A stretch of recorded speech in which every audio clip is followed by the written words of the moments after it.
It's Jason from On The Go with Colin Echo, and today we're tackling the garage again. The plan is to build some vertical storage for big bulky items like golf clubs, and then get some hooks to handle some other awkward items like skis and some ice augers I've got.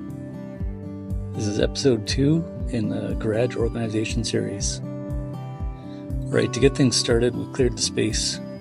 I started by getting rid of everything I could have. We gave away an old fridge, took some things to the dump, and cleared out the entire wall, including everything that was attached to it. I also set aside any items that I wanted to store over here. They're just tucked off to the side. I had this wire shelf. We saved it when we were renovating a closet. I think it's going to fit perfect here.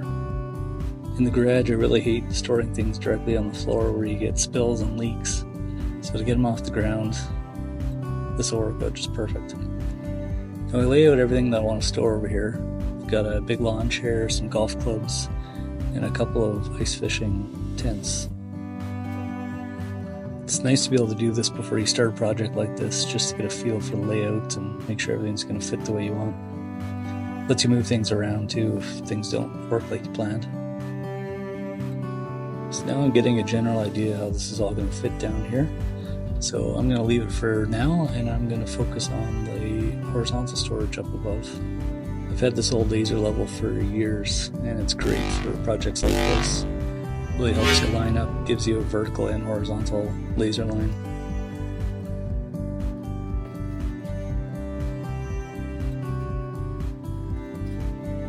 I ordered these on Amazon thinking they were much larger than they were. I was a little surprised when they showed up, but they were actually the perfect size I needed. They're for hanging out some skis and some ice augers, so they are the perfect size. If you're interested in purchasing these hooks, I've got the links attached in the description, and I've also included some similar hooks that I consider using. Again, I use my laser level to get these hooks perfectly level.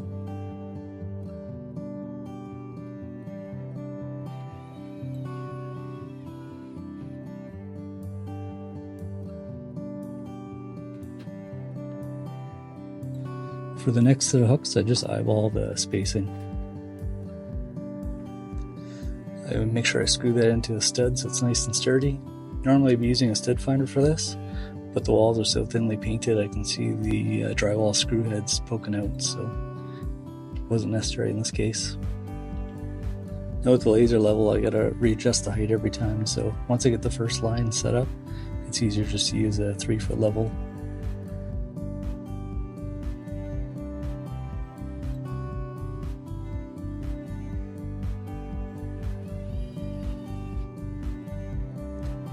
So with the first 2 sets of hooks, I can place the skis and the poles, and everything fits just perfect. So now I'll just repeat this process 2 more times. As you can see in this shot, I've got a nice strip light above me. It really lights up the space. When we first moved into the house, the garage was pretty dark, so I got 4 of these to lighten up the space. The front of the garage has 2, and the way they're mounted are a little bit too high to grab the pull chains to turn it off and on. So what I did is I hooked up a smart switch, and now I can plug both of those lights into that switch and turn them off and on from my phone. So the next 2 hooks are just going to be used for my manual and power auger for ice fishing. I converted to the battery powered a few years ago, but I still tend to take both with me every time I go out. The battery operates nice, but that battery can freeze or die, and the last thing you want to do is be out there with no way of drilling a hole in the ice.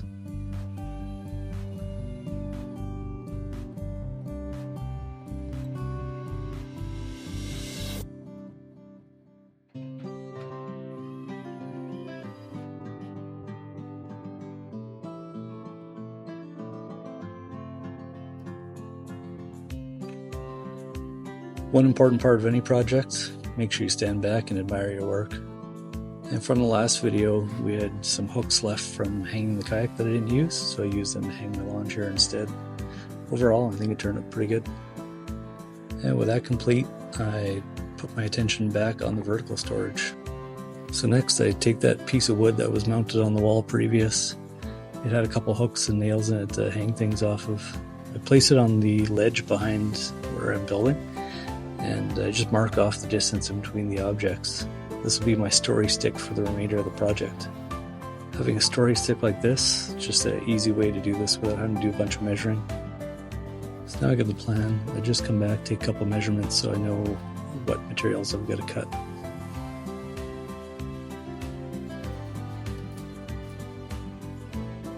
I ripped down a couple fence boards I have, and it would have been much easier to do this on my table saw, but it was tucked away underneath my stairs. So even with the dull blade on this reliable old bandsaw, it got the job done. Since the series is on cleaning up and organizing my garage, I figured it would be best to vacuum the dust off before I tuck this thing away.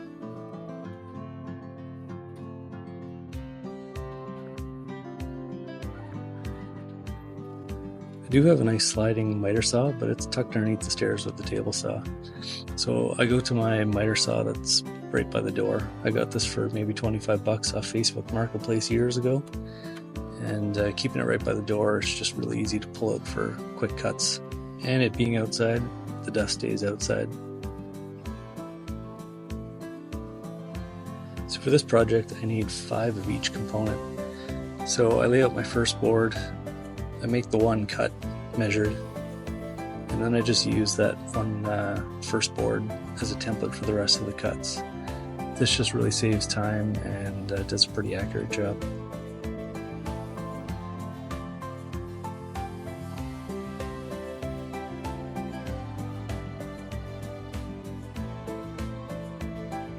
After ripping down 2 of those fence boards, I got 4 equal pieces, but I need 5.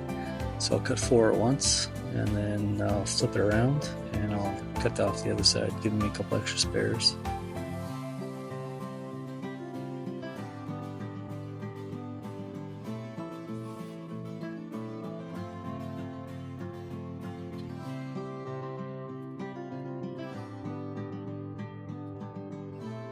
One tip when you're doing this, always make sure you remove the tape before you make the cut.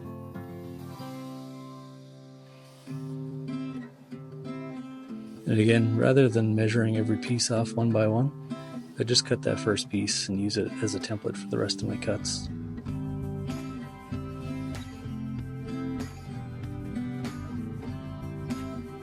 So now I just remove everything so I can get started on putting this all together.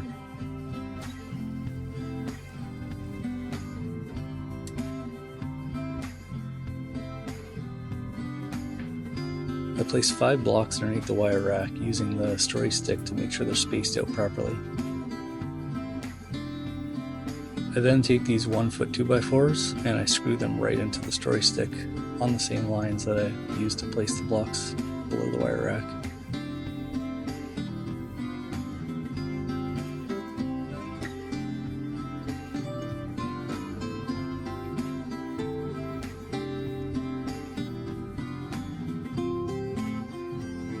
Now I can simply screw the whole thing into the wall, making sure to hit the studs. Now I take the fence boards that I ripped down and I pre-drill a hole on them. Because I'm screwing them in this way close to the end of it, they'll definitely split if I don't pre-drill first.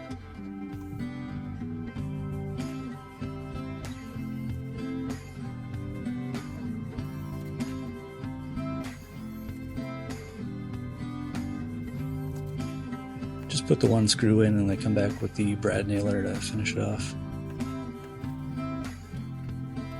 So once again, I come back with all the items, stick them in and make sure they fit properly.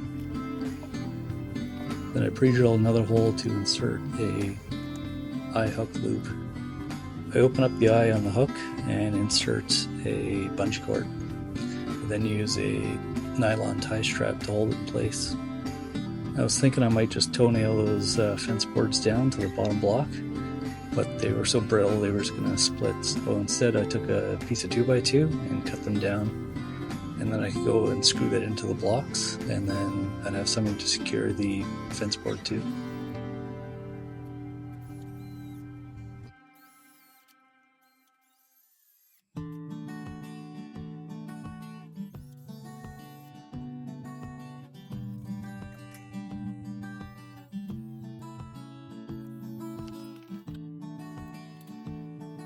And this one here I didn't pre-drill, and as you can see, it's split.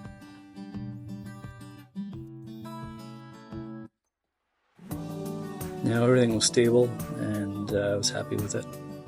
So I open up this eye loop, insert another bungee cord,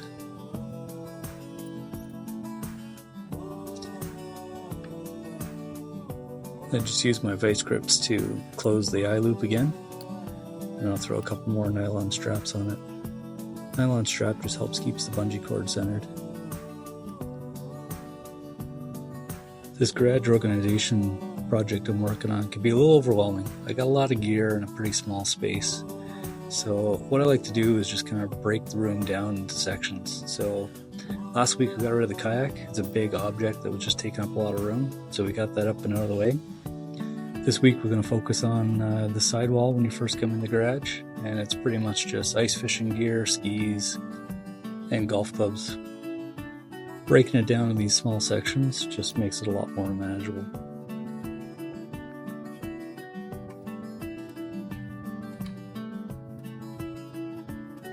And once again, don't forget that really important step. Make sure you step back and admire your work.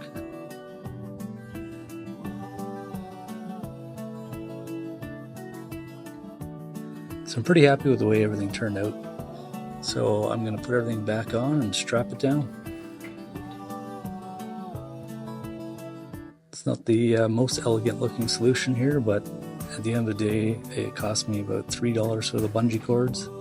Everything else was just repurposed, recycled. So I think for spending a couple bucks, it's a pretty good way, and it looks a heck of a lot better than it did before I started.